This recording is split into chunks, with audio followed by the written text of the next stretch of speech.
Assalamualaikum warahmatullahi wabarakatuh. Innal hamdalillah nahmaduhu wa nasta'inuhu wa nastaghfiruh wa na'udzu billahi min shururi anfusina wa sayyiati a'malina may yahdihillahu fala mudhillalah wa may yudlil fala hadiyalah. Asyhadu an la ilaha illallah wahdahu la syarikalah wa asyhadu anna Muhammadan abduhu wa rasuluh la nabiyya ba'da. Allahumma shalli wa sallim ala sayyidina wa maulana Muhammadin wa ala alihi wa sahbihi ajma'in, amma ba'd. Qala Allah ta'ala fi kitabil karim, a'udzu billahi minasyaitonir rajim. Bismillahirrahmanirrahim. Ya ayyuhalladzina amanu taqullaha haqqa tuqatih wa la tamutunna illa wa antum muslimun. Wa qala aidan rabbi shrah li sadri wa yassir li amri wa hlul 'uqdatam min lisani yafqahu qawli. Shadaqallahul azim wa shadaqa rasulun nabiyil karim wa nahnu ala zalika minasyahidin wasyakirin walhamdulillahi rabbil alamin.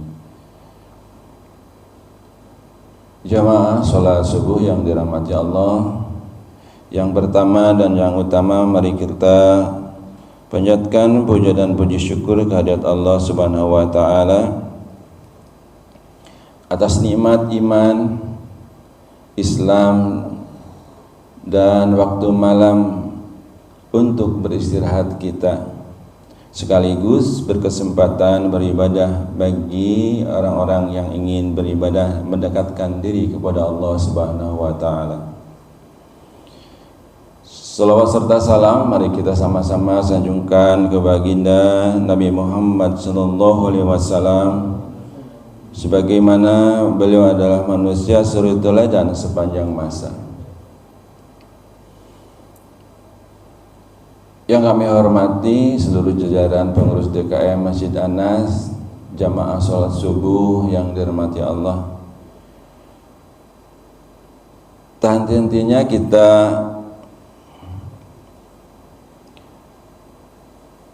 menelusuri kegiatan junjungan kita, panutan kita,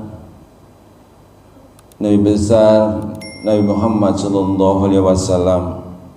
Sebagaimana kita ketahui, beberapa waktu lalu kita melihat dari berbagai sisi. Pada pagi ini kita akan coba, setelah Nabi Muhammad sallallahu alaihi wasallam selesai menjalankan salat maghrib, kemudian beliau istirahat, makan sejenak secukupnya, tibalah saatnya masuk waktu Isya.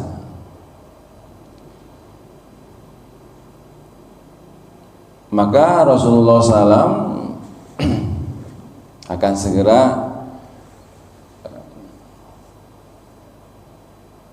memimpin seluruh sahabatnya dan para jamaahnya untuk melaksanakan waktu Isya. Nah, setelah melaksanakan waktu Isya, beliau tidak banyak berbicara, atau kalau kita sih bergadang ya, ngobrol sampai larut malam. Bahkan mungkin masih banyak kegiatan. Akan tetapi Nabi Muhammad SAW akan segera beristirahat agar bisa bangun di sepertiga malam terakhir. Untuk apa? Yaitu untuk beribadah kepada Allah Subhanahu wa taala. Diriwayatkan dari Abu Bazzah Al-Aslami radhiyallahu anhu, ia berkata, Nabi Muhammad SAW biasa mengakhirkan sholat isya-nya, dan beliau tidak suka tidur sebelumnya serta tidak suka berbicara sesudahnya. Hadis riwayat Bukhari nomor 568 dan Muslim nomor 647. Rasulullah SAW menjaga malamnya untuk tenang, berzikir dan ibadah, bukan untuk hal yang sia-sia. Di dalam riwayat lain kadang beliau memang berbincang sebentar dengan keluarga atau sahabat-sahabat beliau, terutama dalam membahas urusan umat. Lalu beliau segera menuju ke tempat tidurnya untuk beristirahat. Jemaah yang dirahmati Allah, jadi setelah sholat isya beliau memang beristirahat lebih awal agar bisa bangun di waktu tahajud. Ini adalah pola kehidupan yang selalu dilakukan oleh Nabi Muhammad SAW yang penuh berkah itu.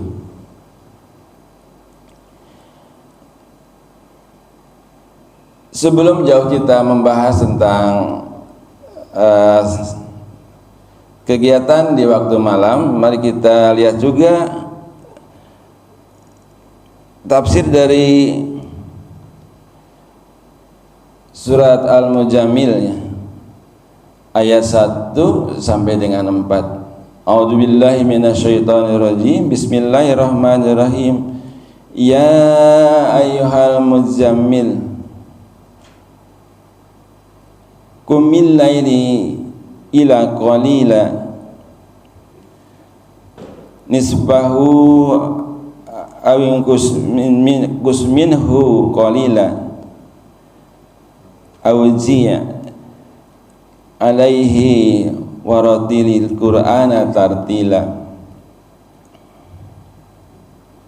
Wahai orang yang berselimut, maksudnya Nabi Muhammad SAW, bangunlah untuk sholat di malam hari kecuali sedikit darinya, yaitu separuhnya atau kurangilah sedikit dan separuh itu, atau lebih dari separuh itu, dan bacalah Al-Quran dengan tartil atau perlahan-lahan dan penuh penghayatan.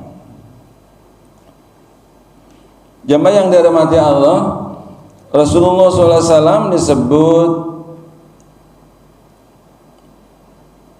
Al-Mujammil, orang yang berselimut, karena saat itu, saat ayat turunin, beliau sedang berselimut,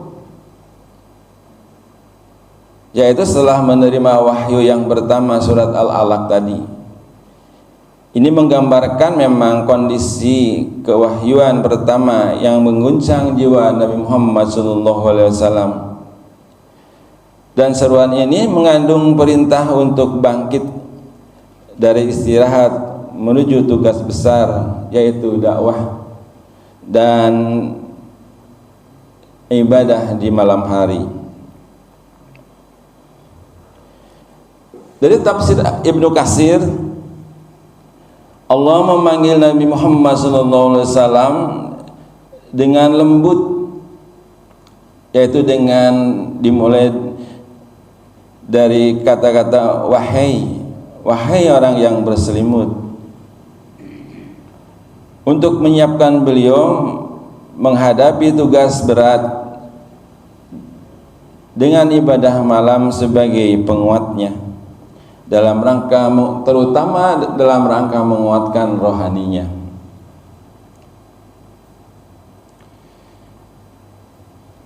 Penjelasan dari ayat 2 dan 3 dari surat Mujammil tadi, bangunlah malam kecuali sedikit darinya. Jemaah yang dirahmati Allah, perintah qiyam al-lail, salat malam maksudnya, datang di awal kenabian Nabi Muhammad SAW. Tujuannya adalah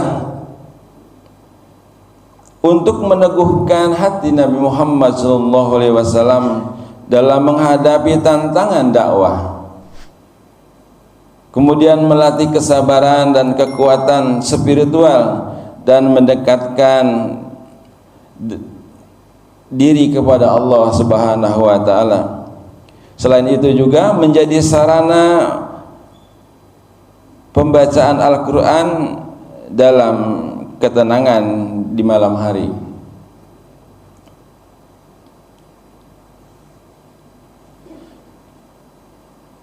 Di dalam tafsir Al-Qurtubi, bangunlah malam bukan sekedar ibadah, tapi latihan jiwa untuk memikul amanah risalah tersebut. Allah Subhanahu wa taala menyebutkan sebagaimana tadi adalah setengah malam, kira-kira 6 jam dari total 12 jam malam, atau kurang sedikit sekitar sepertiga malam, atau lebih sedikit yaitu sekitar 2/3 malam. Hal ini tentunya memberikan fleksibilitas, ya, kemudahan di dalam beribadah malam tersebut, bukan beban tetapi jalan menuju kekuatan rohani tadi. Di dalam ayat 4-nya, baca Al-Quran dengan tartil. Tartil berarti membaca Al-Quran dengan tenang, jelas, perlahan, disertai penghayatan makna dan perenungannya.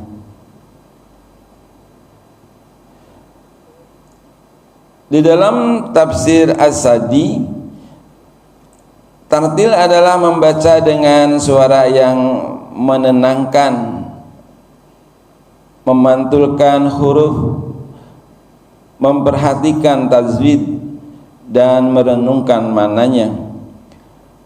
Rasulullah SAW mencontohkan membaca Al-Quran dengan tartil dan penuh tadabbur, hingga terkadang beliau menangis di dalam qiyamul tersebut.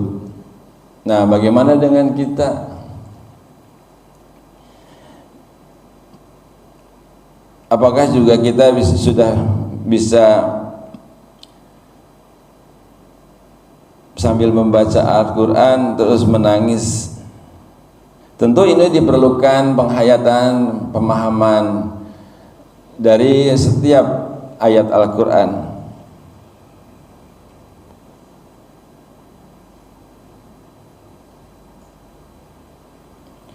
Jamaah yang dirahmati Allah, di dalam menentukan waktu malam yang dimaksud, kita mengetahui bahwa waktu malam sama dengan sejak terbenamnya matahari, yaitu dengan maghrib, ya. Kalau kemarin itu ada sanekala, ya, sudah waktu masuk maghrib, kemudian sampai dengan terbit fajar atau subuh.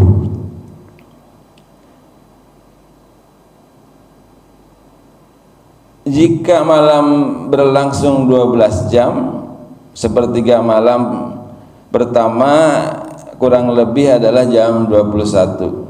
Sepertiga yang kedua maksudnya adalah jam 21 sampai jam 12 malam.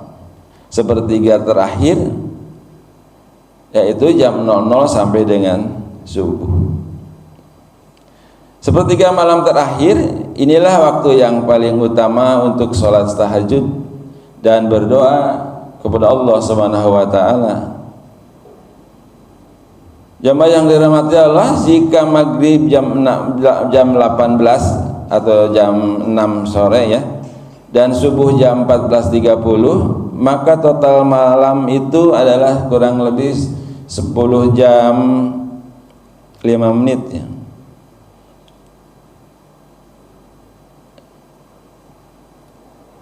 Sepertiga malam terakhir berarti jam 1.30 sampai jam 4.30. Oleh karena itu implementasi dalam kehidupan kita dalam kehidupan di dunia melatih disiplin, kesabaran dan ketenangan hati. Jadi di dalam malam itu ya kita berusaha untuk mencoba sebagaimana yang dijelaskan tadi, bahwa ternyata di akhir malam itu antara jam akhir yang kedua ya, seperti 2/3 berarti, atau sepertiga yang terakhir itu antara jam 1.30 sampai jam 4.30. Kalau sekarang jam 4-nya udah, waktu subuhnya udah jam 4.06 ya, lebih cepat, lagi cepat sekarang.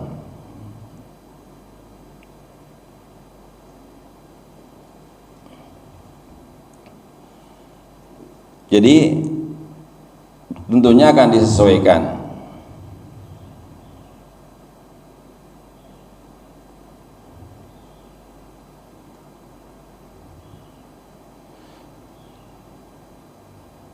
Jamaah yang dirahmati Allah, sebagaimana tadi kita mengetahui bahwa perintah bangun malam itu atau salat malam dan itu salat tahajud yang diuraikan di dalam surat Al-Muzammil ayat 1 sampai 4 tadi, ada beberapa tafsir lain yang mungkin bisa melengkapi pengetahuan kita ya, bahwa saat ayat ini turun, Rasulullah SAW yang sedang berselimut memang khawatir atau sedang bergemetar ya, setelah menerima wahyu yang pertama tadi. Kemudian Allah tetap memanggil Rasulullah SAW dengan lembutnya untuk tetap siap siaga, seolah-olah berkata, bangunlah wahai Rasulullah SAW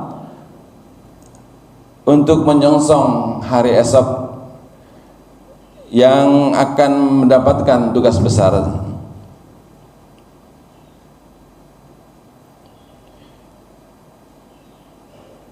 Bangun di malam hari kecuali sedikit itu, ayat ini adalah perintah langsung untuk sholat malam, yaitu sholat tahajud sebagaimana bekal kekuatan spiritual dan mental untuk menghadapi tugas-tugas kenabiannya.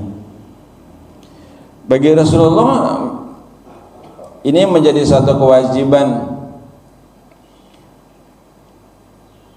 untuk setiap malam bisa bangun berkomunikasi dengan Allah Subhanahu wa taala. Tentunya ini bagi kita memang tidak menjadi wajib ya, menjadi sunnah, tetapi pelajaran ini menunjukkan bahwa untuk berkomunikasi dengan Allah Subhanahu wa taala di malam hari adalah memiliki kekuatan dan kekhususan. Jadi bagi siapa yang menelusuri jalan ini, mengambil jalan ini, maka banyak hal-hal yang akan diperolehnya, terutama kemudahan-kemudahan dan bimbingan dari Allah Subhanahu wa taala.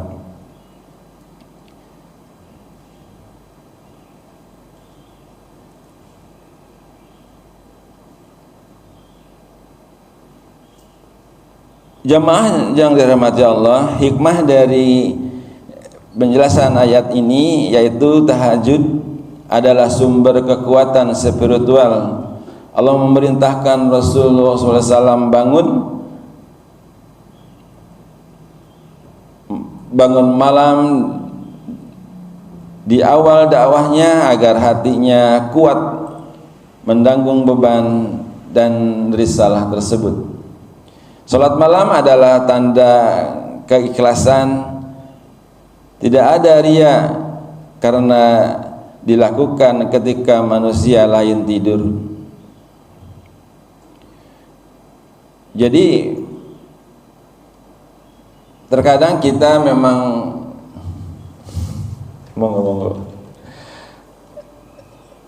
ujian bagi kita beda ya dengan Rasulullah SAW. Kalau Rasulullah SAW kan dibimbing, memang sudah tadi bahwa Rasulullah SAW ada suri teladan bagi umatnya dan mendapat bimbingan dari Allah Subhanahu wa taala langsung. Bagi kita sebagaimana dijelaskan oleh guru kita kemarin bahwa kita itu memiliki nafsu, jiwa itu. Jadi jiwa kita itu punya nafsu ya, ada 3 kan, nafsu amarah, nafsu lawamah, dan nafsu mutmainah. Ustaz terus sampaikan ya. Nah ini kita kan kalau mau bangun malam itu terasa ya beratnya mata gitu kan, ngantuk gitu ya. Yang pasti itu ngantuk. Ada salah pendapat barangkali ini yang menjadikan dorongan ya bagi kita semua, bahwa ketika ngantuk itu kita bertanya ke dalam diri kita, karena apa? Sesungguhnya yang ngantuk itu adalah iman kita.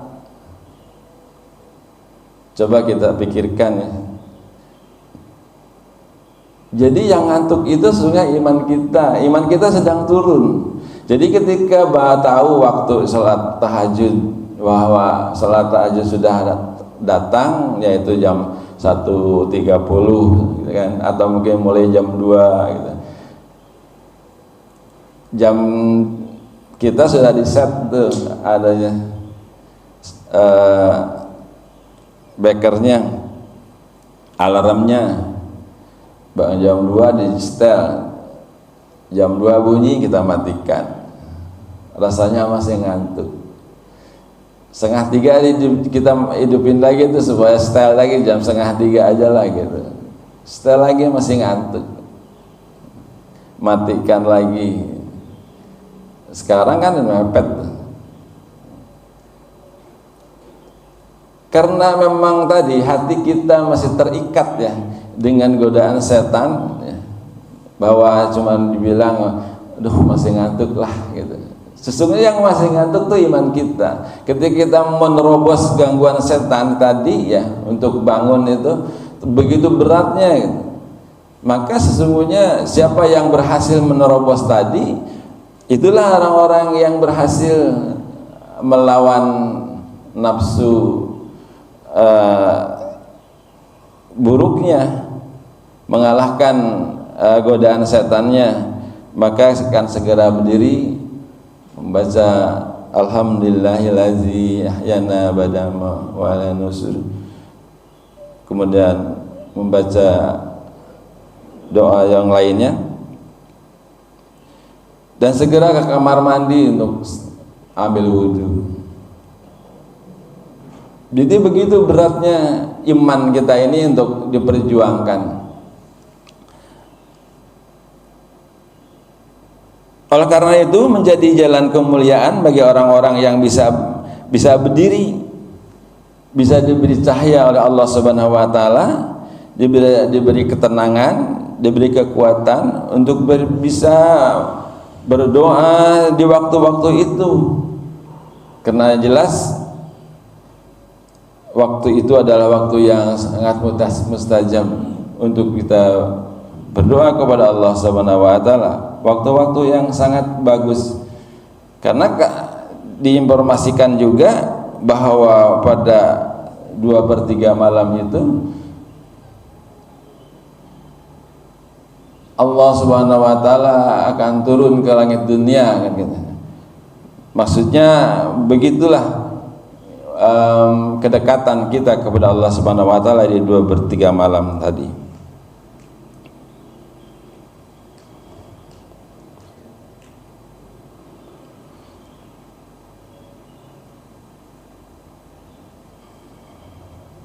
Jamaah yang dirahmati Allah,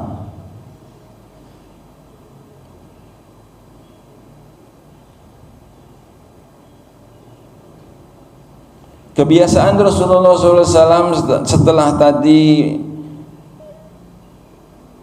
bangun waktu malam dan mengambil waktu untuk melakukan sholat tahajud.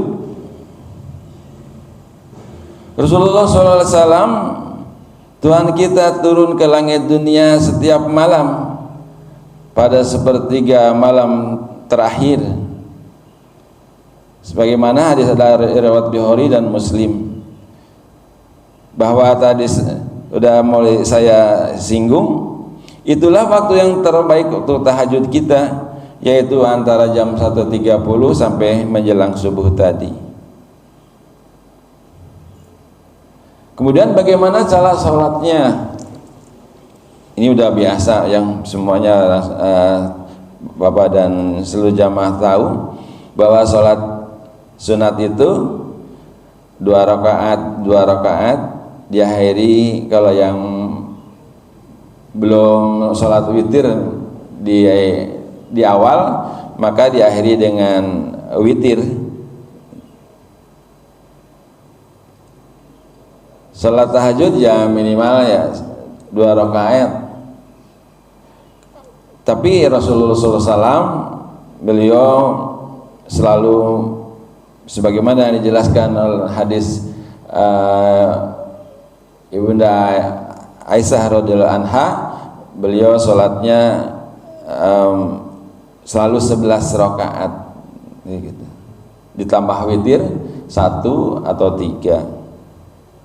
Kemudian bacaan Rasulullah SAW panjang dan penuh tadabbur, sebagaimana diperintahkan di dalam surat Al-Muzammil tadi, yaitu membaca Al-Quran dengan tartil.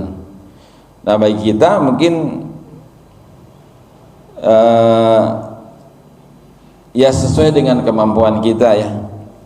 Ada yang bisa membaca Al-Quran dengan baik, mungkin bisa panjang dan waktunya juga masih panjang. Kita tidak terlalu tidur terlalu larut malam, sehingga rasa kantuk tadi seimbang dengan fisik kita. Walaupun kita bisa melawan ya, tadi imannya tinggi gitu kan, tapi fisiknya memang kurang fit, ya tentu ini juga tidak seimbang. Oleh karena itu tentunya mempersiapkan diri ya tadi itu adalah lebih penting. Jadi kita sebagaimana Rasulullah SAW mengakhirkan salat isya-nya, mungkin maksudnya tadi mengakhirkan salat isya beliau itu kan masih banyak yang perlu dibicarakan, berbincang dengan para sahabat, mengatur strategi ekonomi, pemerintahan dan lain sebagainya. Mungkin ada tamu-tamu dari beberapa kafilah yang banyak bertanya tentang Islam. Tapi itu semua dilakukan tetap dalam waktu yang sangat singkat, karena beliau akan mempersiapkan untuk bisa bangun di 2/3 malam atau di 1/3 malam terakhir tersebut.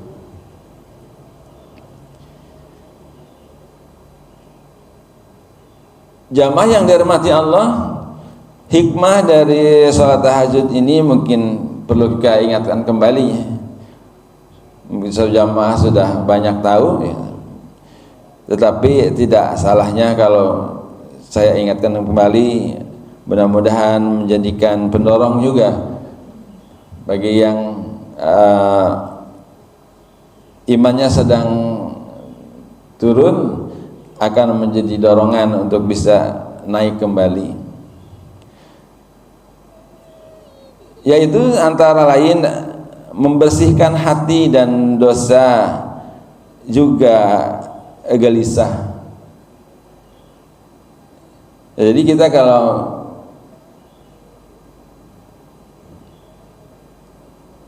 udah mulai mendekati sholat tahajud ini, tentu kan yang pertama kita istighfar ya.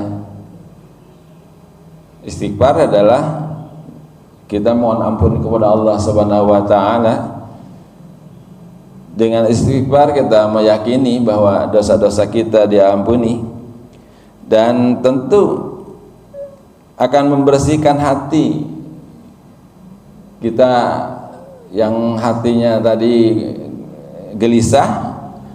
Kemudian kita akan merasa mulai tenang, karena tidak ada dosa besar pun ya yang ditolak oleh Allah Subhanahu wa taala manakala hambanya memohon ampun. Jadi keyakinan itulah yang menjadikan ketenangan di dalam hati kita, dan yakin bahwa setelah kita mohon ampun, kita dibersihkan hati kita dari segala noda. Ini yang akan tadi di awal bahwa kita akan mendapatkan cahaya dari Allah Subhanahu wa taala,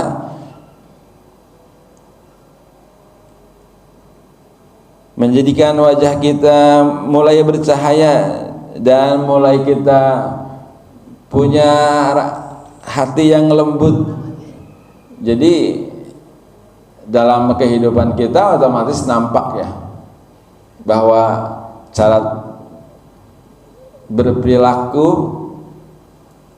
karena tadi kita sering melatih diri untuk tadi banyak meminta ampun kepada Allah Subhanahu wa taala di waktu malam itu, berdoa, maka hati kita akan menjadi lembut.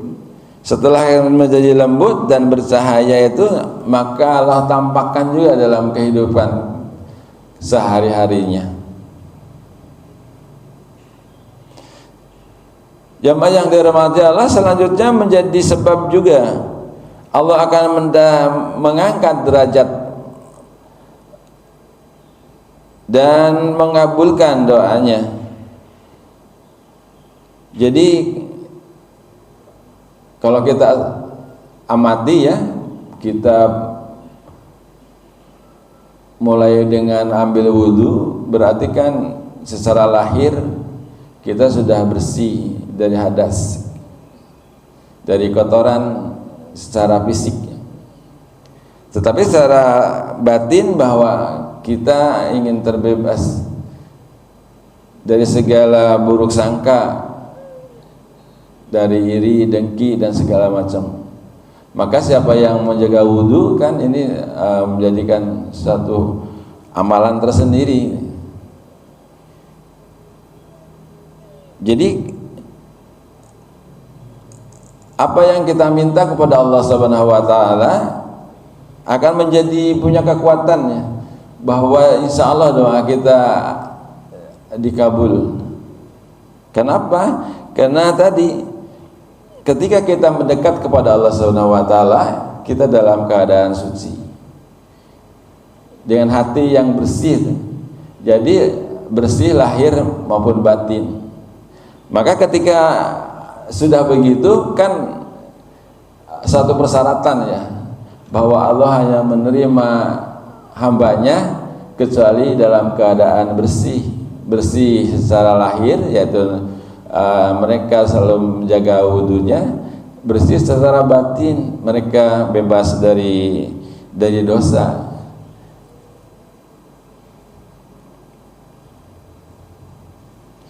Dan siapa saja yang bisa menjalankan ini secara istiqomah, maka mereka menjadikan golongan orang-orang yang soleh.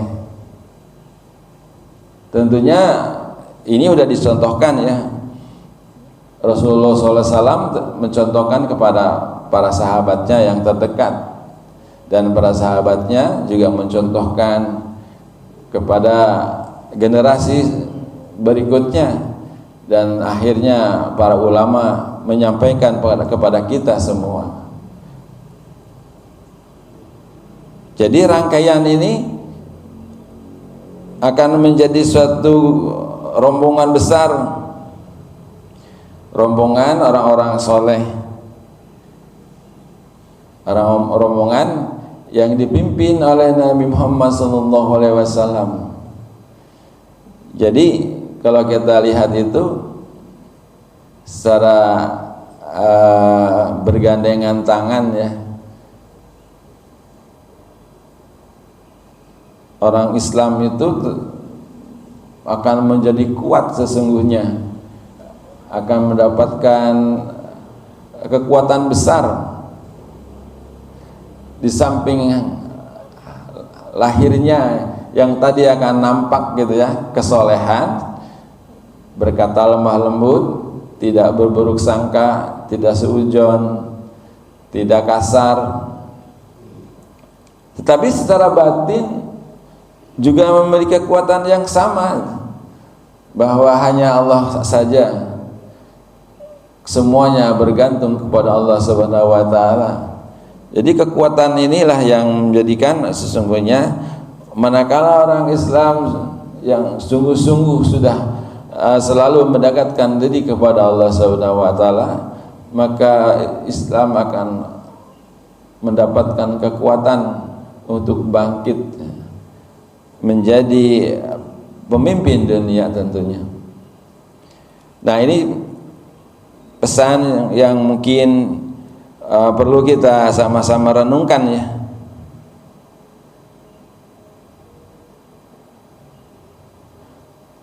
Sebagaimana yang dicontohkan oleh Rasulullah SAW, bahwa Rasulullah SAW yang maksum saja dia perintah untuk bangun malam, maka kita yang penuh dosa dan kelemahan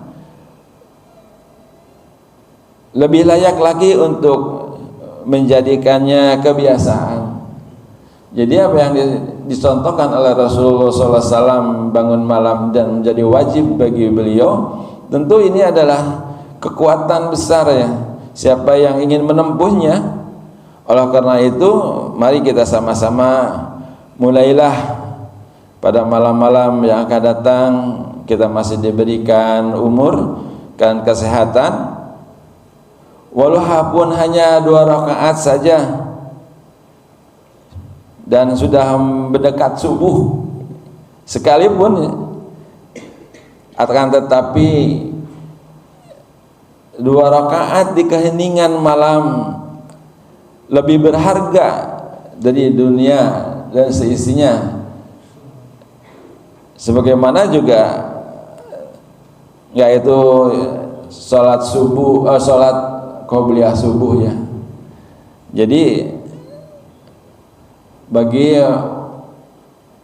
jamaah semuanya yang alhamdulillah sudah melakukan bangun malam, kemudian sholat malam tahajud, dan tibalah waktunya sholat subuh, sempat melaksanakan qobliyah subuh.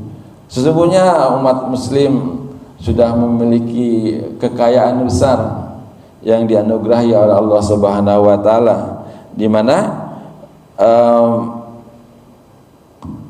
umat Islam sudah kaya semua ya. Apapun yang diinginkannya tadi, bahwa siapa yang melaksanakan 2 rakaat salat sebelum subuh, maka balasannya adalah dunia dan seisinya. Itu adalah salah satu keyakinan kita ya. Allah akan memberikan atau mengabulkan doanya dan memberikan keperluannya sesuai dengan yang Allah mau, bukan yang hambanya minta gitu kan. Karena kalau semua minta dikasih itu belum tentu tepat juga kan. Tapi Allah akan memberi kepada kita sesuai dengan apa yang Allah ridhonya. Allah lebih tahu mana yang lebih penting sesungguhnya. Jamaah yang dirahmati Allah, mungkin itu saja yang dapat kami sampaikan pada pagi hari ini ya, terkait dengan kegiatan Rasulullah SAW setelah sholat Isya, kemudian sampai dengan berakhirnya waktu malam. Bagi jamaah yang ingin melengkapi dari kegiatan, dari penjelasan ini, kami silahkan ya, atau mungkin mengoreksi dari apa yang saya sampaikan sehingga akan lebih jelas lagi.